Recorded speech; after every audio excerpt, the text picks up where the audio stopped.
Good morning, student. Myself, Kishan Kumar Nirvan from Government Polytechnic College, Chittorgarh, lecturer in Mechanical Engineering Department. आज हम discuss करेंगे the effect of change in operating conditions of the performance on VC cycle. ठीक है, तो सबसे पहले आज हम देखेंगे इंक्रीज करने पर और डिक्रीज करने पर क्या क्या। जब इवोपरेटर के प्रेशर को अगर हम इंक्रीज करते हैं तो वर्किंग कंडीशंस पे क्या डिफेक्ट आता है, परफॉर्मेंस कैसी रहती है, उसकी सीओपी क्या होती है, उसका रेफ्रिजरेशन इफेक्ट क्या होता है, वर्क इनपुट क्या होता है, और अगर हम उसके प्रेशर को डिक्रीज करते हैं तो क्या चेंज आते हैं। तो ये सारी चीज़ें हम एक डायग्राम के ऊपर देख सकते हैं। तो सबसे पहले मैं एक डायग्राम ड्रॉ करता हूँ।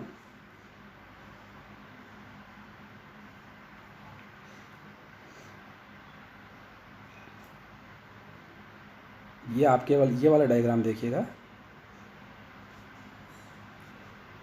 सबसे पहले ये हमारा ओरिजिनल प्रेशर है, तो ये हम देखते हैं। ओके, अब अगर इसके प्रेशर को अगर हम इंक्रीज करते हैं, इसके प्रेशर को अगर हम इंक्रीज करते हैं, दैट्स मीन इसके प्रेशर को यहाँ से लेकर यहाँ बढ़ा देते हैं, तो हम यहाँ पे देखते हैं ये हमारी साइकिल होगी।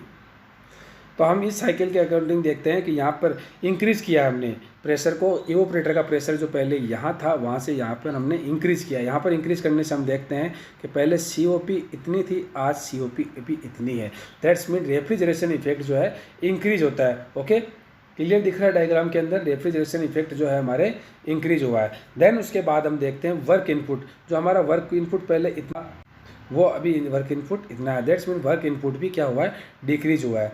उसके बाद हम देखते हैं कि COP में क्या हुआ है। तो COP क्या होता है, अगर रेफ्रिजरेशन इफेक्ट इंक्रीज हो रहा है, वर्क इनपुट अगर डिक्रीज हो रहा है, तो इन दोनों के जो रेशो को बोलते हैं COP। तो COP यहाँ पे इंक्रीज होगी। और हमने आपको बताया था कि जब वॉल्यूमेट्रिक एफिशिएंसी के अंदर P2 यानी प्रेशर रेशो यानी कि दोनों प्रेशर के बीच में अगर गैप डिक्रीज होता है तो वॉल्यूमेट्रिक एफिशिएंसी इंक्रीज होती है, और अगर गैप उनके बीच में बढ़ जाता है तो वॉल्यूमेट्रिक एफिशिएंसी कम हो जाती है। तो यहाँ पर गैप क्या हुआ है, कम हुआ है। पहले गैप क्या था, गैप पहले यहाँ से लेके ये गैप था, अब यहाँ से लेके ये गैप, तो गैप कम हुआ है, तो वॉल्यूमेट्रिक एफिशिएंसी यहाँ पे इंक्रीज होगी। ठीक है, तो जब भी हम इवोपरेटर के या कंडेंसर के प्रेशर को डिक्रीज या इंक्रीज करते हैं तो हमें चार चीज़ों के बारे में देखना होता है। रेफ्रिजरेशन इफेक्ट में क्या इफेक्ट हुआ है, तो जब हम प्रेशर को इंक्रीज करते हैं, इवोपरेटर के प्रेशर को इंक्रीज करते हैं तो रेफ्रिजरेशन इफेक्ट बढ़ता है, वर्क इनपुट कम होता है, और COP जो है वो इंक्रीज होती है, और वॉल्यूमेट्रिक एफिशिएंसी भी आपके इंक्रीज होती है। अब इसी चीज़ के अंदर हम देखते हैं कि हमारे COP जो है में इवोपरेटर के प्रेशर को अगर कम किया जाए तो क्या होता है। तो सबसे पहले हम देखते हैं इस डायग्राम को, जो हमारा जनरल डायग्राम है।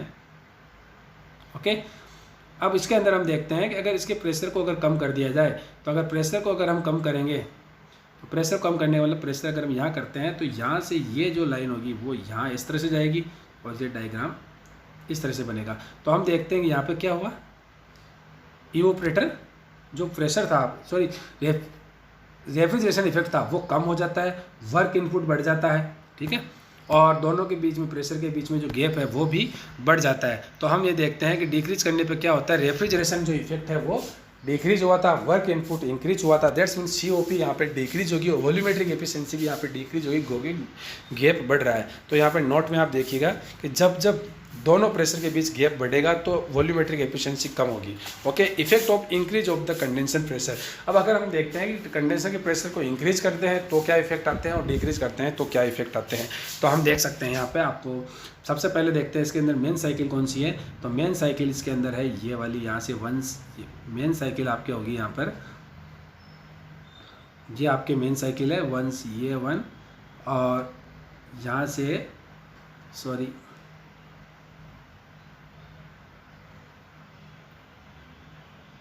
यह आपके एक तरह से मेन साइकिल है। उसके बाद हम देखते हैं कि अगर इसके प्रेशर को अगर हम इंक्रीज़ करते हैं, अगर प्रेशर को बढ़ा करके हमने यहाँ पे ये इस तरह से इंक्रीज़ किया तो वर्क इनपुट बढ़ गया, और इंक्रीज़ करने के बाद ऐसे देखिए तो क्या होगा, प्रेशर को इंक्रीज़ करने पर हम देखते हैं कि यहाँ पर रेफ्रिजरेशन इफेक्ट जो है डिक्रीज हुआ है, वर्क इनपुट इंक्रीज हुआ है, तो COP क्या डिक्रीज होगी, और दोनों के बीच में प्रेशर के बीच में गैप इंक्रीज होने की वजह से वॉल्यूमेट्रिक एफिशिएंसी भी डिक्रीज होगी। और जब इसके प्रेशर को हम अगर डिक्रीज करते हैं तो वो पॉइंट होगा यहाँ पर डिक्रीज हो गया इससे, तो हमारा क्या होता है, रेफ्रिजरेशन इफेक्ट इंक्रीज होता है, वर्क इनपुट यहाँ पे कम होता है। ठीक है, और इस तरह से COP जो है यहाँ पे इंक्रीज होगी, प्रेशर डिक्रीज करने पर वॉल्यूमेट्रिक एफिशिएंसी भी जो प्रेशर के बीच में गैप है वो कम होने से यहाँ पे इंक्रीज होगी। Okay, effect of the super heating क्या होती है, तो हम देखते हैं सुपर हीटिंग सबसे पहले देखेंगे इवोपरेटर के अंदर ही होती है। ठीक है, तो सबसे पहले हम देखते हैं कि जो डायग्राम है आपका पहले 4 से 1 होता था, इसी के अंदर क्या सुपर हीट होती है, उसको वेपर को और सुपर हीट किया जाता है, देन उसके बाद उसको कंडेंसर में भेजा जाता है और वहाँ से कांस्टेंट प्रेशर पर वो कंडेंसर में हीट रिजेक्ट करती है और थ्रॉटलिंग प्रोसेस के थ्रू वापस 4 से 1, ठीक है, इवोपरेटर। और इवोपरेटर में ही 1 से 1 डेज तक दैट्स मीन वो सुपर हीट होती है।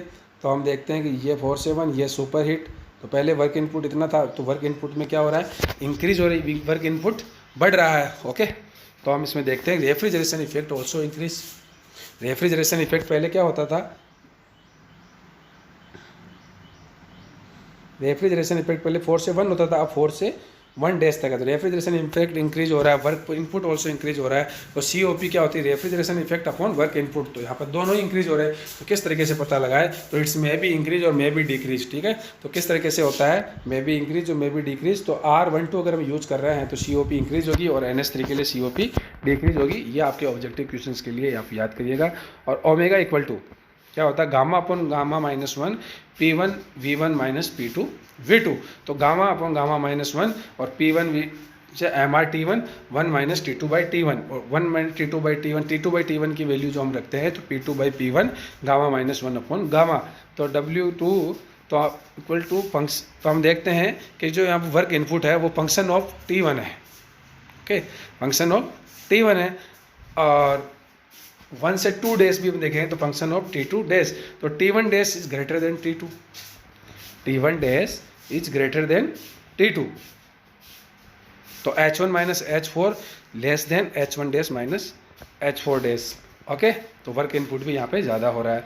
Effect increase the refrigeration effect, जब हम सुपर हीटिंग करते हैं तो क्या इफेक्ट हो रहा है वो यहाँ पे आपको नोट्स में दिया जा रहा है कि increase the refrigeration effect, work input to the compressor is a function of temperature at the inlet to the compressor with super heating as the temperature increase work output also increase. अगर temperature increase होता है तो work output भी increase होता है। और COP में भी इंक्रीज और डिक्रीज, COP जो है इंक्रीज भी हो सकती है, डिक्रीज हो सकती है, डिपेंडिंग ऑन द रेफ्रिजरेंट्स पे वो डिपेंड करती है। In case of R12 super heating results in increase of the COP। अगर R12 अगर हम रेफ्रिजरेंट यूज कर रहे हैं तो COP इंक्रीज होगी और NH3 के लिए COP डिक्रीज होगी। उसके बाद देखते हैं हम सब कूलिंग। तो सब कूलिंग में क्या होता है कि सबसे पहले 1 से 2 हमारा प्रोसेस था, तो 2 से 3 कंडेंसर में आता था। अब उसके बाद कूलिंग होने के बाद भी, कंडेंसर से आउटपुट होने के बाद भी अगर उसको वापस सुपर कूलिंग की जाए और उसके बाद इसको थ्रॉटलिंग प्रोसेस किया जाए, तो हम देखते हैं कि सुपर कूलिंग करने से क्या होता है कि पहले ये आपकी एक्चुअल साइकिल होती थी, यहाँ पर सुपर कूलिंग से क्या हुआ, रेफ्रिजरेशन इफेक्ट जो है यहाँ पे इंक्रीज हो रहा है, लेकिन वर्क इनपुट अभी भी कांस्टेंट है। ओके, तो इसके अंदर हम देखते हैं कि क्या इफेक्ट होता है, increase in the refrigeration effect. Refrigeration effect वही रहता है लेकिन वर्क इनपुट जो है वो कांस्टेंट होता है। तो रेफ्रिजरेशन अपॉन वर्क इनपुट जो है रेशियो इंक्रीज हो जाता है, दैट्स मीन आपके COP भी इंक्रीज हो जाती है। ठीक है, और वॉल्यूमेट्रिक एफिशिएंसी आपके कांस्टेंट ही रहेगी क्योंकि दोनों ही प्रेशर के बीच में गैप नहीं बढ़ा, प्रेशर रेशियो सेम है।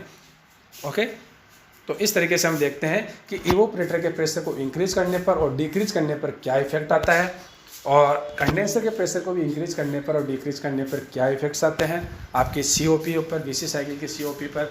उसको अगर सुपर हीट किया जाए तो क्या चेंजेस आते हैं, और अगर उसे सब कूलिंग की जाए तो क्या चेंज आते हैं। इस तरह से आज हमने डिस्कस किया। Thank you so much.